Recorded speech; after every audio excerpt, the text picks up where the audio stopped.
nossa aula de história. Nós vamos falar agora sobre Mar Português, um poema muito bonito, refletindo coragem. Devemos construir diques de coragem para conter a correnteza do medo. É a página 52, vamos lá?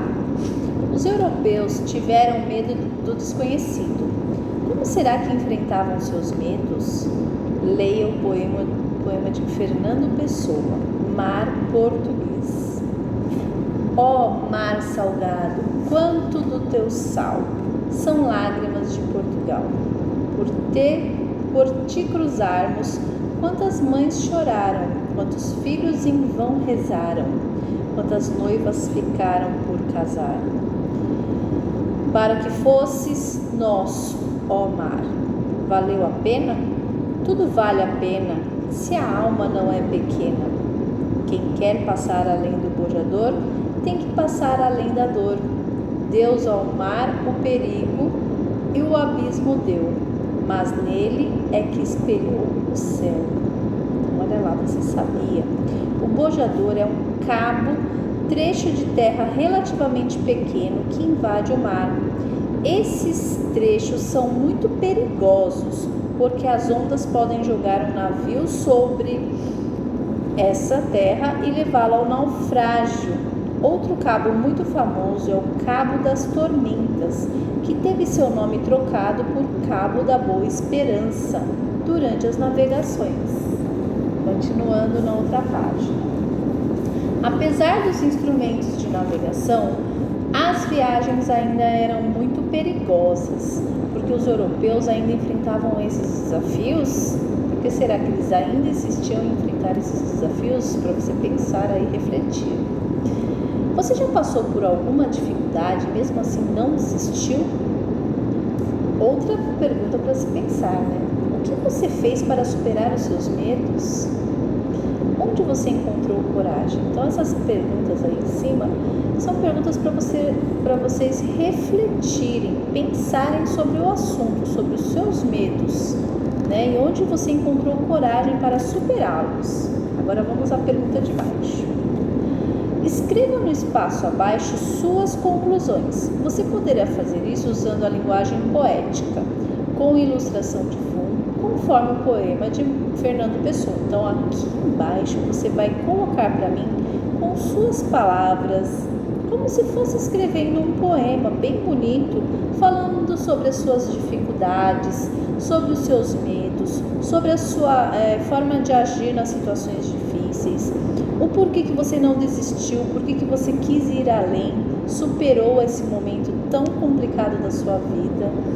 E conta aqui pra gente, né? E faz um desenho bem bonito, faz uma ilustração bem legal, certo? Depois me mostra na nossa aula. E agora nós vamos para a unidade 2, o Brasil colonial. Olha aí, o que vocês estão vendo? Os índios, né? Olha que linda a natureza, os índios, animais. Então vamos ler a página 55. A vida é a arte do encontro, embora haja tanto desencontro pela vida. Vinícius de Moraes. E eu quero deixar aqui registrado para vocês que do fundo do meu coração, o nosso encontro, né, professor e alunos, é um momento assim para mim tão importante, tão mágico, quando crianças se encontram, né, em sala de aula, quando as crianças se encontram com a professora, sempre é aquele momento do abraço, vocês vêm acolher a professora, e isso é muito importante para mim. Fiquei até emocionada agora de falar de vocês, porque eu tô com saudade. Mas vamos continuar a página 55. Você já esteve em contato com pessoas que possuem uma cultura diferente da sua? Como você reage quando lhe oferecem algum alimento que você desconhece? E se as pessoas falarem outra língua, qual será a sua reação? O que é necessário para que não haja conflitos entre povos de diferentes origens? Como será que foi o encontro dos europeus com as comunidades indígenas? O que os indígenas aprenderam com os europeus? E o que os europeus aprenderam com os indígenas? Olha quantas perguntas interessantes aí. Então agora vamos acompanhar a leitura na página 56. Capítulo 1. Para se tornar um território português. Observe a ilustração abaixo. Trata-se de uma charge, ou seja, uma ilustração que faz uma crítica bem-humorada a um fato. Então, eles estão aí fazendo uma ilustração. Eles fizeram uma ilustração para mostrar com humor, com bom humor, o que aconteceu naquela época. Então, se chama charge. Nessa charge, o humor é produzido por conta de uma situação exagerada. Qual é o exagero nesse caso? O que está assim além, está enorme? O que vocês acham que é? Que seria aí o exagero? Pensem a respeito disso, olhem bem para o desenho e me contem na próxima aula.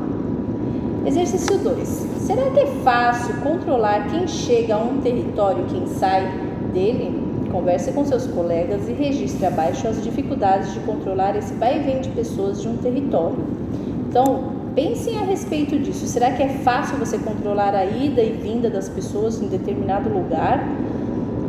Não é tão simples assim, né? Então, vocês podem escrever aí com as suas palavras, né? Mas o que vocês acham a respeito de impedir as pessoas de entrar em determinados lugares?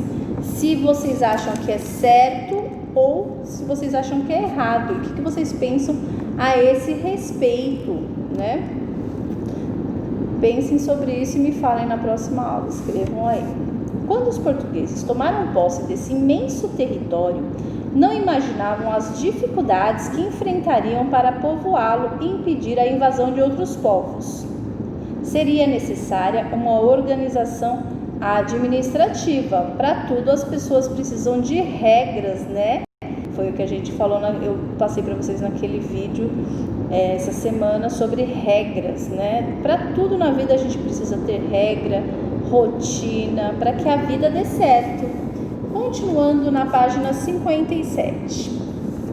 As dificuldades para se tornar um território português. Cabral veio ao Brasil em 1500 em uma viagem que tinha outro destino. O Brasil era visto como um ponto de parada para o objetivo primeiro, que era o comércio com as Índias. Então, o território brasileiro ficou esquecido. O território brasileiro, recém-descoberto, não ficou esquecido, porque os portugueses vinham extrair riquezas naturais das novas terras.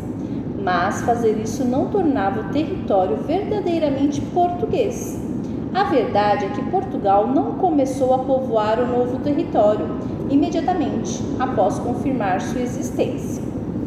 Uma das dificuldades que Portugal enfrentava para motivar os portugueses a saírem de seu país, onde tinham famílias, amigos, lembranças, para seguir para um território com mata virgem, onde teriam de construir suas casas, um território com povos de outra cultura, falantes de outras línguas e com hábitos de vida muito diferentes dos deles. Além de tudo, o novo território ficava a meses de distâncias do país deles. E neles só conseguiam viajar de navio. Então essas viagens levavam meses, né, para se chegar ao nosso território. A pergunta número 1. Você se lembra das dificuldades e desafios que os europeus tinham que enfrentar para chegar até o Brasil?